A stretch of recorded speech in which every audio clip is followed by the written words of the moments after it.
Hello friend, જય શ્રી કૃષ્ણ. તમારું સ્વાગત છે મારી પરીસ કિચન યુટ્યુબ ચેનલમાં. તો આજે આપણે બનાવવાની છે આવી ટેસ્ટી પાઉંભાજી. બધાને જોતાં જ મોઢામાં પાણી આવી જાય એવી પાઉંભાજી આપણે બનાવી લઈશું. અને ખડા ભાજી બનાવવાની છું હું, ખડા ભાજીના ટેસ્ટમાં, અને બહુ મજા આવે છે ખાવાની. તો મેં નાના નાના પીસમાં કટકા કરીને લઈ લીધું છે શાક. રીંગણા, બટેટા, ફ્લાવર ને કોબી. તમે વટાણા પણ નાખી શકો છો, પણ મારી પાસે અત્યારે વટાણા અવેલેબલ નથી તો હું નથી નાખતી. અને હવે આપણે આને વઘારવાનું છે. તો મેં 3 થી 4 ટેબલ સ્પૂન તેલ લઈ લીધું છે.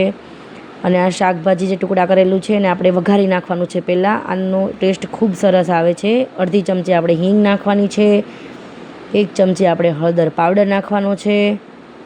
હવે આપણે જે શાક કટિંગ કરેલું હતું એ નાખી દઈશું. મિત્રો, તમે આવી રીતે એક વખત ભાજી બનાવશો તો તમને ખડા ભાજીનું ટેસ્ટ આવશે અને ખાવામાં ખૂબ મજા આવશે. આપણે 2 ચમચી આમાં મીઠું નાખી દેવાનું છે બાફવામાં.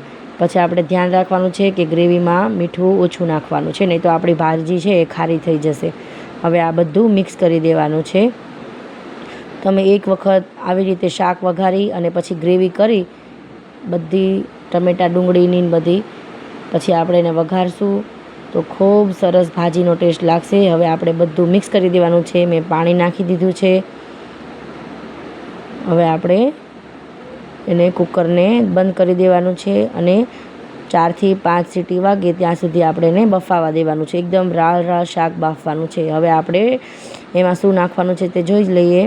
ડુંગળી નાખવાની છે, પછી કેપ્સિકમ નાખવાનું છે. મેં 2 ટમેટા લઈ લીધા છે, લસણની ચટણી લઈ લીધી છે અને લીંબુનો રસ લઈ લીધો છે. લસણની ચટણી થોડીક વધારે બનાવવાની છે, એનો ટેસ્ટ અને સ્વાદ ખૂબ સરસ આવે છે.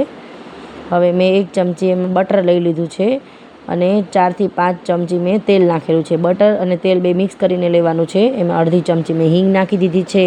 1 ચમચી હળદર પાવડર નાખી દેવાનો છે. અને આપણે લસણની ચટણી જે બનાવી હતી એ નાખી દેવાની છે પહેલાં. હળદર ને હિંગ જ નાખવાની છે આપણે, આમાં કશું નાખવાનું નથી. હળદર થોડીક ઓછી નાખવાની છે. હવે આપણે લસણની ચટણીને સાતળી લેવાની છે એકદમ સરસ રીતે. એનો કાચો ટેસ્ટ જતો રહે ત્યાં સુધી આપણે લસણને સાતળશું. જો આપણી લસણની ચટણી છે એ સતળાઈને સરસ એકદમ થઈ ગયું છે લસણ. હવે આપણે એમાં ડુંગળી નાખી દઈશું. મેં 2 ડુંગળી લઈ લીધી છે. આ તમારે જેટલી ક્વોન્ટિટીમાં બનાવવાની હોય ભાજી એ રીતની ડુંગળી કટિંગ કરવાની છે. તમારે આ ડુંગળી ટમેટાની ગ્રેવી મિક્સરમાં કે બ્લેન્ડરમાં નથી કરવાની, અને તમારે કટિંગ જ કરવાનું છે ચપ્પુથી કે કાતરથી. તમારે આને ચોકરમાં પણ નથી કાઢવાનું. આમે આપણે થોડું મીઠું નાખી દઈશું, થોડું ઓછું નાખવાનું છે. આપણે ભાજીના શાકમાં બાફવામાં મૂકેલું છે. જો આ તો આપણી ડુંગળી મસ્ત સતળાઈ ગઈ છે. આપણે હવે 1 કેપ્સિકમ કાપી લીધી છે કટિંગમાં, એ આપણે નાખી દઈશું. ડુંગળી અને કેપ્સિકમ મસ્તીનું સતળાઈ જાય પછી આપણે એમાં ટમેટું નાખવાનું છે.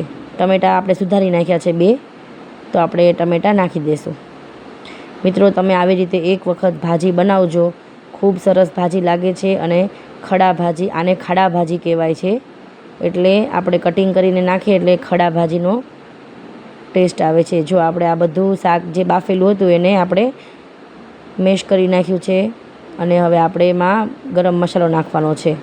જે આપણે ગ્રેવી બનાવી છે એમાં પહેલાં આપણે નાખવાનો છે થોડોક, પછી આપણે શાક નાખીને પછી છેલ્લે પણ નાખવાનો છે એકવાર, એટલે મિક્સ થઈ જાય છે. ખૂબ સરસ ટેસ્ટ આવે છે. હવે આપણે આ ભાજીનું શાક છે બાફેલું એ બધું આમાં નાખી દઈશું. જો કેટલો સરસ ટેસ્ટ આવશે અને દેખાવમાં પણ કેટલી સરસ લાગે છે. એક વખત તમે જરૂર ટ્રાય કરજો. હવે આને બહુ નથી હલાવવાની, આવી રીતે એને હલાવવાની છે. નકર આપણું તેલ છૂટું નહીં પડે અને બહુ ફાઇન લાગે છે. આવી રીતે તમે હલાવશો તો તેલ મસ્ત છૂટું પડી જશે. હવે આપણે થોડો ગરમ મસાલો ઉપરથી પણ નાખવાનો છે અને થોડું લાલ મરચું પણ મેં નાખી દીધું છે. આને આવી રીતે હલાવવાની છે ધીરે ધીરે અને હળવા હાથે. હવે આપણે ગેસ બંધ કરી અને પછી લીંબુનો રસ નાખી દઈશું. મેં 1.5 લીંબુનો રસ નાખ્યો છે. તમારે જે રીતે નાખવો હોય એ રીતે નાખવાનો છે. પછી મેં ઉપર ધાણા નાખી દીધા છે 1 મુઠ્ઠી જેટલા. હવે આને બધું હલાવી નાખશું આપણે. મિત્રો, તમે આવી રીતે એક વખત જરૂર ટ્રાય કરજો ભાજી, અને તમે કોમેન્ટ બોક્સમાં જણાવજો કે તમને મારી રેસીપી કેવી લાગી. હવે આપણે પાવને શેકી લેવાના છે. બટરમાં શેક્યા છે મેં. થોડું બટર લીધું છે અને પાવને વચ્ચેથી કાપી અને મેં 2 જગ્યાએ બટરને ચોપડી અને શેકી લીધું છે. એકદમ ધીમા તાપે શેકવાનું છે, નહીં તો આપણું જે પાવ છે એ ચવડ અને કડક થઈ જશે તો આપણને ખાવાની મજા નહીં આવે.